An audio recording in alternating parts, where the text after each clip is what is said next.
Rising Rajasthan global summit 2024 summit के तहत हुई एमओयू की कल सीएम समीक्षा करेंगे। कल सीएम भजन लाल शर्मा 1000 करोड़ रुपए से अधिक के एमओयू की समीक्षा करेंगे। समिट में हुए 124 एमओयू की कल सीएम भजन लाल शर्मा समीक्षा करेंगे। कृषि, शिक्षा, सूचना प्रौद्योगिकी, उद्योग एवं वाणिज्य, चिकित्सा सहित स्वास्थ्य, खनन, पर्यटन और नगरीय विकास एवं आवासन विभाग के अधिकारी मौजूद रहेंगे। प्रदेश को निवेश अनुकूल बनाने के लिए बड़े बदलाव हुए हैं। राजस्थान निवेश प्रोत्साहन योजना 2024 के तहत 9 नई नीतियां भी जारी हुई हैं। राइजिंग राजस्थान ग्लोबल समिट में 35 लाख करोड़ से अधिक के एमओयू हुए थे। सीएम भजन लाल शर्मा की एमओयू को धरातल पर उतारने की कवायद।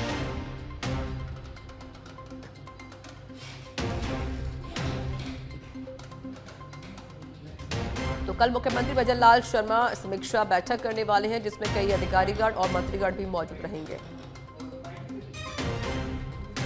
पॉलिटिकल एडिटर लाल सिंह फौजदार मेरे साथ जुड़ चुके हैं फोन लाइन पर। Lal Singh, rising Rajasthan global summit 2024 को लेकर मुख्यमंत्री समीक्षा की बैठक करने वाले हैं। जिन पर एमओयू साइन हुए थे उनकी कल समीक्षा करेंगे सीएम।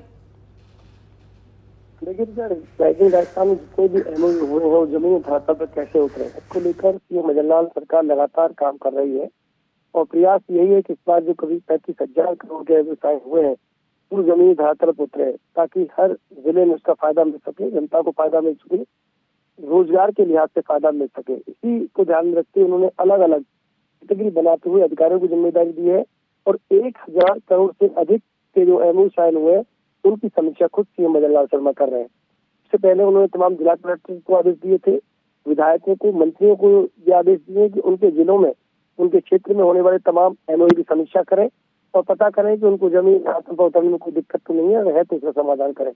इसी कड़ी में कल 1000 करोड़ से अधिक के जो एमओयू राइजिंग राजस्थान में साइन हुए हैं उनका समीक्षा की जाएगी।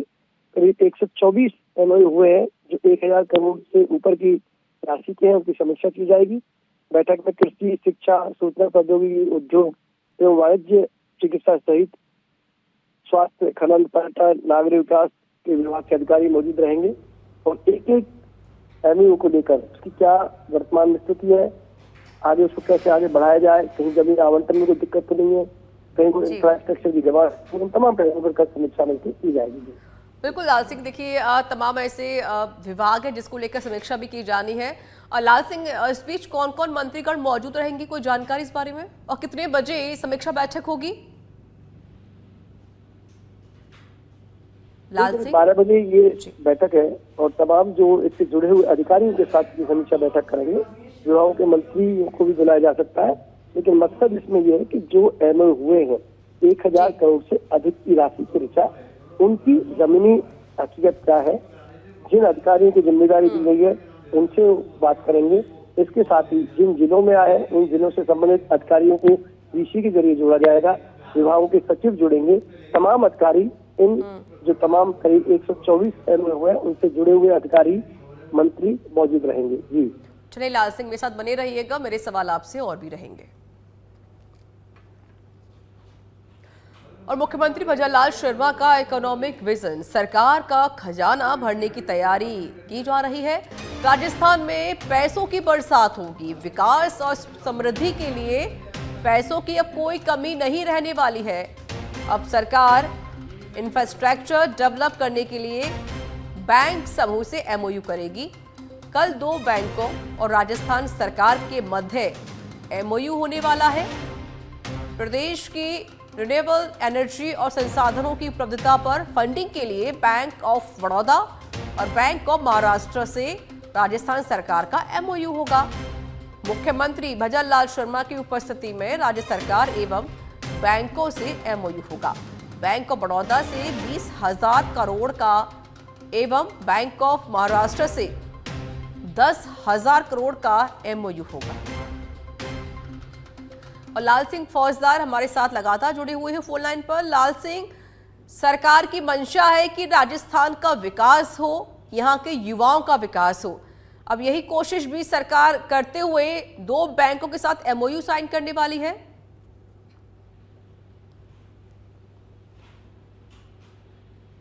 लाल सिंह, आपको मेरी आवाज मिल रही है? चलिए फिर से जुड़ने की कोशिश करेंगे, हमारा संपर्क टूट गया है। तो फिलहाल की बड़ी जानकारी, फंडिंग के लिए bank of Baroda, bank of Maharashtra से राजस्थान सरकार का एमओयू होगा। जयपुर से जानकारी है, 9 जनवरी तक हो जाएगी भाजपा जिलाध्यक्ष चुनाव प्रक्रिया संपन्न। भाजपा के राजस्थान निर्वाचन अधिकारी रूपाणी कराएंगे प्रदेश अध्यक्ष चुनाव। संगठन पर्व पूर्ण होने के बाद भाजपा कार्यकारिणी का विस्तार होगा।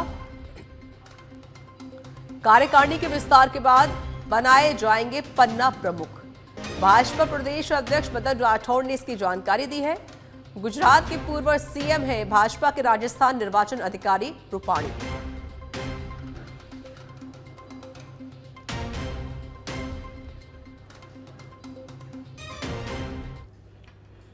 सिरोही के शिवगंज से बड़ी खबर आपको बता देते हैं। फिल्मी स्टाइल में युवक का अपहरण किया गया। अपहृत युवक का शव मिला। शहर के सितारों का वार शीतला माता चौक के पास से युवक का अपहरण हुआ था।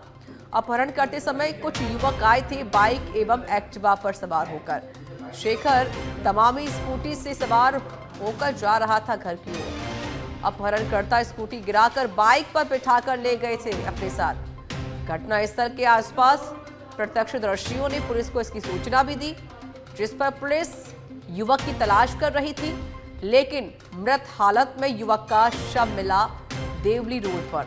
राहगीरों की सूचना पर 108 एम्बुलेंस से अस्पताल लाया गया, जहां डॉक्टरों ने उपचार के दौरान युवक को मृत घोषित कर दिया। पुलिस पर शिवगंज जो पुलिस है वो पूरे मामले की जांच पड़ताल कर रही है और पुलिस ने शव को पोस्टमार्टम के लिए भेज दिया है। मृतक शहर के खाड़िया वास का निवासी था। समाज के लोगों में अब आक्रोश देखा जा रहा है। जिला अस्पताल परिसर में जमा हुए सैकड़ों लोगों की भीड़। तो देखिए, दिन दहाड़े एक युवक का अपहरण किया गया। कुछ लोग बाइक पर सवार होकर आए थे जिन्होंने युवक का अपहरण किया, लेकिन युवक का मृत हालत में शव पड़ा हुआ मिला। तो वहीं फिलहाल पुलिस पूरे मामले की जांच कर रही है। और सिरोही से संवाददाता विक्रम मेरे साथ जुड़ चुके फोन लाइन पर। विक्रम, क्या है पूरा मामला, विस्तार से बताएं। विक्रम, आवाज मिल रही है आपको? जी हेलो जी विक्रम। जी बिल्कुल, इसका बताना चाहूंगा। ये जो शाम को 5 बजे से 6 बजे के बीच में एक घटना हुई शिवगंज के अंदर। जब 2 युवक है जो लगातार मतलब बाइक पर पीछा कर रहे थे, और उसके बाद में 3 से 4 युवकों ने मिलकर के उसका अपहरण किया। उसके अपहरण करने के बाद में उसको वहां से लेके जाते हैं और अपहरण करने की घटनास्थल पर भी उसके साथ में बहुत बुरी तरह से मारपीट होती है। उसका पूरा सीसीटीवी फुटेज सामने आया है। उसके बाद में उस युवक को अपहरण करके लेके जाते हैं और उसके आधे घंटे 1 घंटे के बाद में उसका दूसरी जगह कहीं पे फेंक देते हैं और पुलिस को 2 घंटे के बाद में उसका शव मिलता है। और सब भी पुलिस को नहीं मिलता। राहगीर उसको जो लहूलुहान हालत में है वो अस्पताल लेके आते हैं, लेकिन पुलिस जो है पूरी तरह से इस पूरे मामले में जो है लापरवाह बनी रही। अभी जो पूरी घटना को लेकर के जो मामला सामने आया, तो उसके बाद में पूर्व विधायक स्वयं लोढ़ा भी है, वो मौके पे पहुंचे और बहुत बड़ी संख्या में वहाँ पे जो लोग हैं वो यहाँ पे शिवगंज अस्पताल में इकट्ठा हुए हैं और आक्रोश जता रहे हैं कि इस प्रकार की जो घटना है वो शिवगंज के अंदर होना बहुत ही बड़ी एक विचारणीय बात है। लोग इसके ऊपर सवाल या निशान लगा रहे हैं कि पुलिस की जो कार्यप्रणाली है वो वाकई में बहुत लक्षण कार्यप्रणाली है। इसको लेकर भी आक्रोश जताया जा रहा है। विक्रम, देखिए, दिन दहाड़े एक युवक का अपहरण किया जाता है, उसके साथ मारपीट की जाती है। विक्रम, क्या कोई पुरानी रंजिश थी और क्या कुछ कहा गया है परिवार की तरफ से?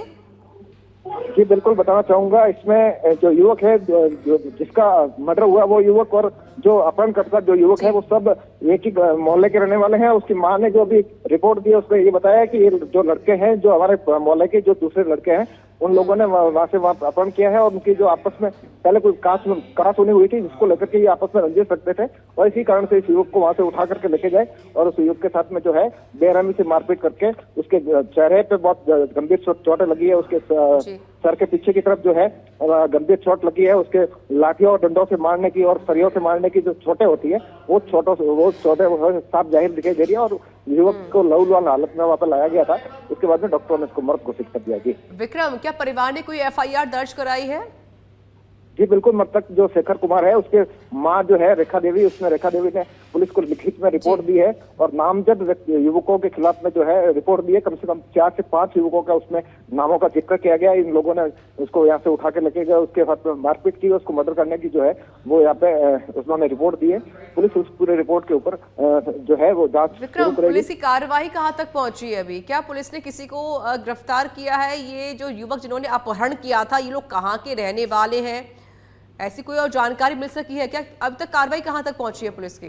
जी बिल्कुल, अच्छा बताना चाहूंगा। शिवगंज पुलिस ने जो है इस पूरे मामले को लेकर के एक युवक को है अभी तक दस्तयाब किया है और जो भावेश कुमार नाम का जो युवक है वो शिवगंज का ही रहने वाला है और उसी मोहल्ले का रहने वाला है। जिस मोहल्ले में मृतक शेखर रहता था उसी मोहल्ले का रहने वाला है।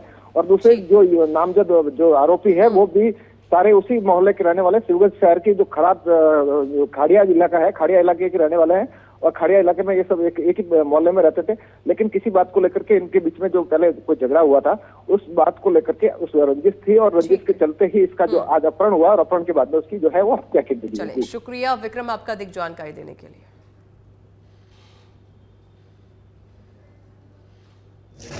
जो 16 माह 12 गो था अमीश माह आइयो तो अभी गारा हुआ था। जो अबार बाजार में गयो तो मोटरसाइकिल ले जो वटा थी आज उसमें थी बड़े गाड़ी में नोगे हिमाड़ा में ले गई ने सबा खत्म करे लाई है। कौन था? ये कुबारा रो सोरा कौन सी? ये भाविया ने भरतिया और वो कैलाश सचिन ये 3-4 जना।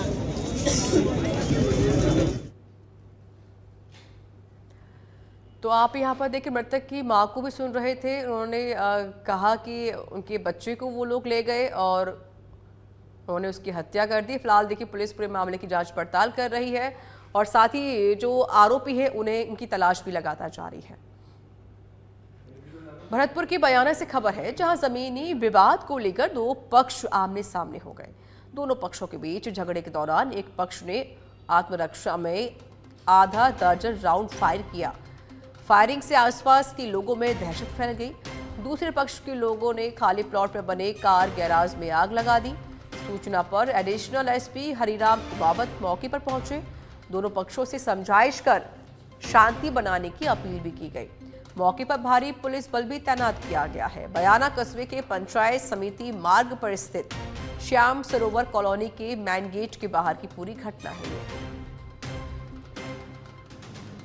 जहां दो पक्ष आमने सामने हो गए और इस झगड़े की वजह जमीनी विवाद है।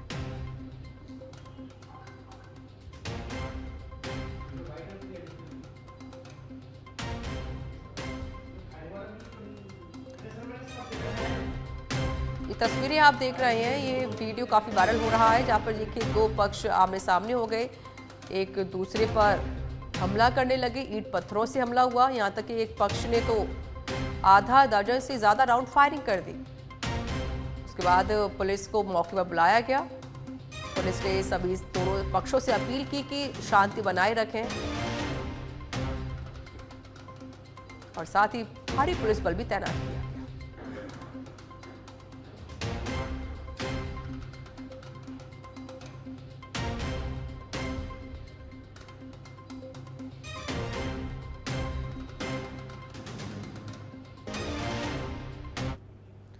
Rajasthan police sub inspector batch 2010 की 15वीं वर्षगांठ पर स्नेह मिलन समारोह जयपुर के सीकर रोड स्थित होटल रामाड़ा में आयोजित किया गया। इस अवसर पर राजस्थान के विभिन्न जिलों से वर्ष 2010 में नियुक्त हुए सब इंस्पेक्टर जो वर्तमान में इंस्पेक्टर एवं विभिन्न प्रशासनिक पदों पर कार्यरत हैं, कार्यक्रम में शामिल हुए। स्नेह मिलन समारोह के संयोजक Rajkumar Sharma, police inspector ACB Jaipur ने बताया कि इस मौके पर गुरुजनों का स्वागत अभिनंदन किया गया तथा सभी बैचमेट को स्मृति चिन्ह देकर सम्मानित भी किया गया। कार्यक्रम में पुलिस अकादमी में ट्रेनिंग के दिनों की यादें ताज़ा हुई और सभी अपने अनुभवों को साझा किया। इस अवसर पर सांस्कृतिक कार्यक्रम और स्वरुचि भोज का भी आयोजन किया गया।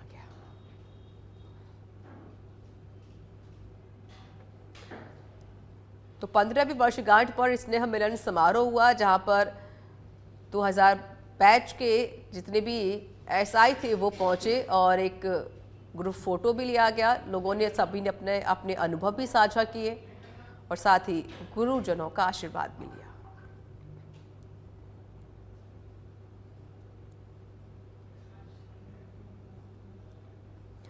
भरतपुर के बयाना से खबर है, जमीनी विवाद को लेकर दो पक्ष आमने सामने हो गए। दोनों पक्षों के बीच झगड़े के दौरान एक पक्ष ने आत्मरक्षा में आधा दर्जन राउंड फायर किए।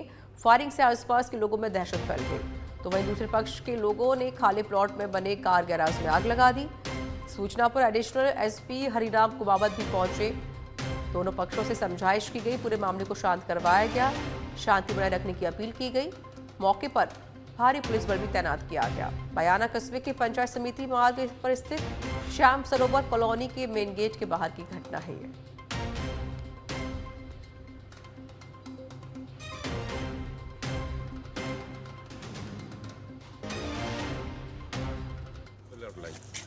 प्लॉट लेके ना कोई बात नहीं है, निरुद्ध ने पैंची लाई और लेके ना रात में साहब खंडा ला डारे और बिला डारे। मोत साहब 8 बजे पतो पड़े। मैं वकील साहब के ढंगोरी आयो, मैंने साहब तुम क्या कर रहे हैं, कितनी नाप करा लीजिए तू। मैं वकील साहब मैं नाप कहाँ करा डोलूंगा, तू तेरी करा के ना तू जब डाल दीजिए खंडा। तो वकील साहब ना माने, ठीक है। तो रात में खंडा डरवा दिए। तो फिर मैं दिन में साहब प्रशासन से वो करी और मैंने काम रुकवा दिए। फिर मुझे वकील साहब ने कही कि तू तो नाप करा ले साहब, मैं जब ठीक है बिल्कुल छोड़ दूंगा। ये मैंने मेरे का वैसी पैसा न उठवा में वकील साहब कि नहीं नाप करा ले। मैंने साहब परसों के दिन नाप करा ली, ठीक है। पूरा प्रशासन सबन का गाड़ी रजाबाजी। अपने शोरूम में बैठे हुए थे और शोरूम में बैठे बैठे हमें तो शीशे फोड़ने की और पीछे से कुछ ऐसे हल्ला की आवाज़ आई थी। और उसके बाद में जब हम पीछे आए तो ये पार्टी समंदर करके कोई पार्टी है और ये पता नहीं हमसे झगड़ा करने, हमें जान से मारने की नीयत से यहाँ पे आए और इन्होंने पीछे हमारे जो शोरूम और वर्कशॉप चलता है उसमें आग लगा दी पूरे में। मेरे पास में तो लाइसेंसी पिस्टल थी, इन्होंने लठ वगैरह सब लेके आए और मेरे पीछे भागे मारने के लिए पत्थर दिए इन्होंने। आज ये रिलायंस पेट्रोल पंप के सामने श्याम सरोवर कॉलोनी है। इसमें गुर्जर जाति के दो पक्षों के मध्य कोई एक प्लॉट को लेकर के आपस में विवाद हुआ, जिसमें एक पक्षकार के द्वारा कोई लाइसेंसी हथियार से फायर किए जाने की सूचना भी मिली है।